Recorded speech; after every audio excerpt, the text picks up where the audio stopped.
Senior صحافی اور تجزیہ کار جاوید چودھری کے مطابق وہ ملک جسے سن 1950 تک افونیوں کی قوم کہا جاتا تھا، جس میں سن 1970 تک پبلک ٹوائلٹس نہیں ہوتے تھے، موضوع تنگ کے گھر میں بھی کموڈ نہیں تھا، چیئرمین ماؤ کے لیے جہاز پاکستان نے تحفے میں دیا تھا، دنیا کے ساتھ اس ملک کا واحد رابطہ پاکستان کے ذریعے تھا، چینی سن 1980 تک 24 گھنٹوں میں صرف ایک بار کھانا کھاتے تھے، پبلک ٹرانسپورٹ اس وقت شروع ہوئی جب ہماری ویلو بسیں، کراچی کی ٹرام اور جی ٹی ایس ختم ہو گئی۔ چین میں لوگ زیادہ اور خوراک کم تھی، لہذا حکومت نے اعلان کر دیا زمین کے نیچے اور اوپر ہر چیز حلال ہے، لہذا لوگ چونٹیوں، کیڑوں، مینڈکوں اور سانپوں سے لے کر چیل کوے تک سب کچھ کھا جاتے تھے، جانوروں کی انتڑیاں، اوجری، کھور، سینگ اور ہڈیاں بھی کھا جاتے تھے۔ پورے چین میں کوئی جانور طبی موت نہیں مرتا تھا، لوگ اسے آخری سانس لینے سے پہلے ہی کھا پی جاتے تھے۔ چین میں طوائفیں اور فقیر نہیں تھے، کیونکہ پورے ملک میں کوئی بھی خاتون تھوڑے سے معاوضے یا ایک وقت کے کھانے کے عوض اپنا آپ دوسروں کے حوالے کر دیتی تھی، اور لوگ کپڑوں سے لے کر کنگھی تک دوسروں سے مانگ لیتے تھے، لہذا سب بھی فقیر تھے۔ صاف پانی کا بھی سن 1980 تک کوئی تصور نہیں تھا، پانی صرف پانی ہوتا تھا، لوگ گندے پانی کی بیماریوں سے بچنے کے لیے گرم پانی پیتے تھے۔ ملک میں سب سے بڑی سواری سائیکل اور گدھا ہوتا تھا، اور یہ ہر شہر میں کثرت سے دکھائی دیتے تھے، نہانے کا تصور نہیں تھا، لہذا چینیوں سے بو آتی تھی۔ مجھے ایک سابق فارن سیکرٹری نے بتایا، میرے آفس میں جب چینی سفیر آتا تھا تو اس کے جانے کے 2 گھنٹے بعد تک آفس سے بو آتی رہتی تھی۔ یورپ اور امریکہ میں بھی لوگ چینیوں کے ساتھ سفر نہیں کرتے تھے، ان کی سب سے بڑی ایکسپورٹ شیف کی سیفٹی، ہاتھ کا چینی پنکھا اور رنگین چھاتے تھے، اور بس۔ میں نے پہلا بین الاقوامی سفر چین کا کیا تھا، میں سن 1985 میں بس کے ذریعے کاشغر گیا تھا، راولپنڈی سے۔ اس زمانے میں بسیں چلتی تھیں، میں بس میں بیٹھ کر سست بارڈر پہنچا۔ چین میں ہمارا پہلا سٹاپ کاشغر گان تھا، پورے ٹاؤن میں صرف ایک پبلک ٹوائلٹ تھا، اور اس کی صورتحال یہ تھی، زمین میں 3-3 فٹ کے فاصلے پر سوراخ کر دیے گئے تھے، 10 سوراخ ایک سائڈ پر تھے اور 10 دوسری سائڈ پر۔ لوگ الف ننگی ایک دوسرے کے سامنے بیٹھ کر قدرتی عمل سے گزر رہے تھے، وہ اس عمل کے دوران ایک دوسرے سے سگریٹ بھی مانگ کر پی رہے تھے، غسل خانے بھی لمبے سے پائپ کے نیچے ٹوٹیاں لگی تھیں، اور لوگ سرعام نہا رہے تھے۔ پورے شہر میں گاڑی نہیں تھی، صرف کھوتا ریڈی سروس تھی، کاشغر کی حالت بھی پتلی تھی، بجلی صرف 4 گھنٹے آتی تھی، لوگ 2-2 کی ٹولی میں بیٹھے تھے، پہلے ایک دوسرے کو پنکھا جلتا تھا اور پھر دوسرا پہلے کو۔ اس نوعیت کا واری وٹا میں نے پہلی بار دیکھا تھا، لوگ پورا سگریٹ نہیں پیتے تھے، 2 کش لگا کر سگریٹ بجھا کر جیب میں ڈال لیتے تھے، اور پھر 2 گھنٹے بعد باقی حصہ سلگا کر علت پوری کر لیتے تھے۔ عورتیں بندروں کی طرح دوسرے عورتوں کی سر کی جوئیں نکال کر کھا جاتی تھی، گھروں میں آدھا خاندان صبح کھانا کھاتا تھا اور آدھا رات کے وقت ہمسایوں سے سالن اور روٹی مانگنے کی عام روایت تھی۔ شہر میں مکھیوں، مچھروں اور بدبو کی بہت تھی، اور امچی کاشغر سے 2000 کلومیٹر دور تھا، اور وہاں پہنچنے کا واحد ذریعہ بس تھی، اور بسیں بھی انتہائی گندی اور بے آرام تھیں۔ لیکن آج وہ چین دنیا کا ماڈرن ترین ملکوں میں بھی شمار ہوتا ہے، اور اس کے خزانے میں 32.224 ٹریلین ڈالر بھی ہیں، جبکہ ہم 1 بلین ڈالر کے لیے IMF کے جوتے چاٹ رہے ہیں۔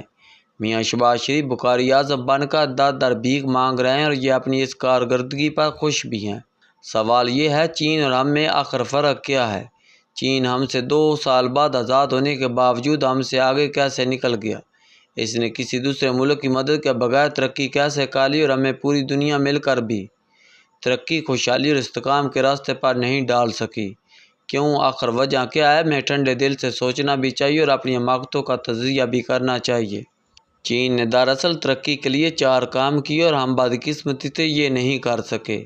ہم بھی اگر واقعی ترقی کرنا چاہتے ہیں تو پھر ہمیں جلد یہ 4 کام کرنا پڑیں گے۔ چین کا پہلا کارنامہ سیاسی استحکام ہے۔ چین نے سن 1949 میں فیصلہ کر لیا تھا، ہمارا سیاسی نظام سوشلسٹ ہوگا اور ملک میں صرف ایک پارٹی ہوگی، اور بس۔ یہ سسٹم سن 1949 سے بلا تعطل چل رہا ہے، جبکہ ہم 76 برس بعد بھی اپنے لیے کسی سیاسی نظام کا تعین نہیں کر سکے۔ ہم نے سن 1973 میں پارلیمانی نظام کا فیصلہ کیا، مگر ہم نے آج تک اس کی روح پر عمل نہیں کیا۔ ہم اس کے اندر اسلام، مارشل لا اور ہائبرڈ سسٹم کی ٹکیاں لگاتے چلے گئے، اور آج حالت یہ ہے، وہ پارٹی جس نے بامشکل 20 سیٹیں حاصل کی تھی، اسے فارم 47 کی سیڑھی پر چڑھا کر حکومت دے دی گئی۔ ہماری وفاقی کابینہ میں صرف 2 ایسے لوگ بیٹھے ہیں جو واقعی عوام کے ووٹ لے کر آئے تھے، ایک احسن اقبال اور دوسرا رانا تنویر، باقی سب فارم 47 ہیں۔ لہٰذا پھر موم کی یہ کشتی عوام کو پار کیسے لگائے گی؟ ملک کے چاروں صوبوں کی حکومتیں بھی بندر بانٹ ہیں۔ تمام بڑی پارٹیوں کو ان کے صحت کے مطابق مینڈیٹ دے کر صوبائی حکومتوں میں کھپا دیا گیا۔ لہٰذا اس کا نتیجہ بھیک مانگنے کے علاوہ کیا نکلے گا؟ ہم نے آج تک کوئی حکومت چلنے بھی نہیں دی۔ اس ملک کا ہر حکمران میاں شہباز شریف تھا۔ وہ جب تک اقتدار میں رہا وہ بیچارہ اپنی دھوتی سنبھالتا رہا، اور جب حکومت دھوتی سنبھالتی رہے گی تو وہ کام کب اور کیسے کرے گی؟ دوسرا، چین نے کسی بھی دور میں ریاستی ریٹ اور سکل ڈیولپمنٹ پر کمپرومائز نہیں کیا۔ چینی حکومت نے فوجی ٹریننگ کی طرح عوام کی ٹریننگ کی، کسی شخص کو دائیں بائیں نہیں ہونے دیا، لہٰذا لوگوں کے دلوں میں ریاست کا خوف بیٹھ گیا، اور یہ اب جیب میں پتھر اور چاقو رکھتے ہوئے بھی گھبراتے ہیں۔ چین میں اگر صدر یا آرمی چیف کو بھی سرکاری نوٹس آ جائے تو ان کی ٹانگیں کانپ جاتی ہیں، جبکہ ہم نے ریاست کے ریٹ کو لیرو لیر کر دیا۔ آج کوئی بھی شخص ریاست سے نہیں ڈرتا۔ 9 مئی ریاست ریٹ کے خاتمے کی ایک مثال تھی، اور ملک میں جو کچھ اس وقت ہو رہا ہے وہ بھی اس کی مثال ہے۔ چین نے لوگوں کو ہنرمند بھی بنایا۔ چین کی آبادی اس وقت 1 ارب 43 کروڑ ہے، ان میں سے کوئی بالغ شخص بے ہنر نہیں۔ یہ لوگ جیل کے قیدیوں تک کو ہنرمند بنا دیتے ہیں اور پھر انہیں پاکستان جیسے ملکوں میں سڑکیں اور ڈیم بنانے پر لگا دیتے ہیں۔ اس طرح قیدیوں کی قید بھی پوری ہو جاتی ہے، ریاست کو سرمایہ بھی مل جاتا ہے اور قیدیوں کی روٹی پانی کا خرچ بھی بچ جاتا ہے، جبکہ پاکستان کے 80% لوگ مکمل بے ہنر ہیں اور باقی 20% موت کو کام پر ترجیح دیتے ہیں۔ آپ ان سے ذرا کام کروا کر دکھا دیں۔ ہماری یونیورسٹیوں سے نکلنے والے ہیرے تک بے ہنر ہوتے ہیں۔ یہ ڈگری کو سونے کی کان سمجھ رہے ہوتے ہیں، لہذا ہمارے پڑھے لکھے لوگ ان پڑھوں سے زیادہ نالائق ہیں۔ چین کا تیسرا کارنامہ بزنس فرینڈلی انوائرمنٹ ہے۔ چین میں آج بھی انڈسٹری کے لیے بجلی فری ہے، کوئی بھی شخص کسی بھی جگہ کوئی بھی کام کر سکتا ہے اور حکومت اسے فل سپورٹ کرے گی، جبکہ ہمارے ملک میں نوکری سے محبت اور بزنس سے نفرت کی جاتی ہے۔ آپ کسی پاکستانی بزنس مین سے مل لیں، آپ کو وہ بیمار ملے گا۔ کیوں؟ کیونکہ ہمارا سسٹم بزنس مینوں کو 2-3 سال میں اسپتالوں تک پہنچا دیتا ہے۔ صدر سے لے کر عام شخص تک بزنس مینوں کو چور کہتا ہے اور اسے جوتے مارنا اور اس کی اناق کچلنا اپنا فرض سمجھتا ہے۔ لہذا پھر یہاں سرمایہ اور خوشحالی کیسے آئے گی؟ اور چوتھا کمال، چین نے پورے ملک کو ایک ہی وقت میں تبدیل کرنے یا خوشحال بنانے کی کوشش نہیں کی۔ یہ لوگ ایک سائڈ سے شروع ہوئے اور آہستہ آہستہ شہر در شہر ملک کو تبدیل کرتے چلے گئے، جبکہ ہم ایک ہی وقت میں پورا ملک کھول کر بیٹھ گئے، اور اس کا یہ نتیجہ نکلا ہم 76 سالوں میں کوئی ایک شہر یا علاقہ بھی مکمل طور پر ڈیولپ نہیں کر سکے۔ ہم 24 کلومیٹر کے اسلام آباد کو بھی آئیڈیل اور مکمل شہر نہیں بنا سکے۔ دوسری طرف چین نے 80% ملک ماڈرن کر دیا۔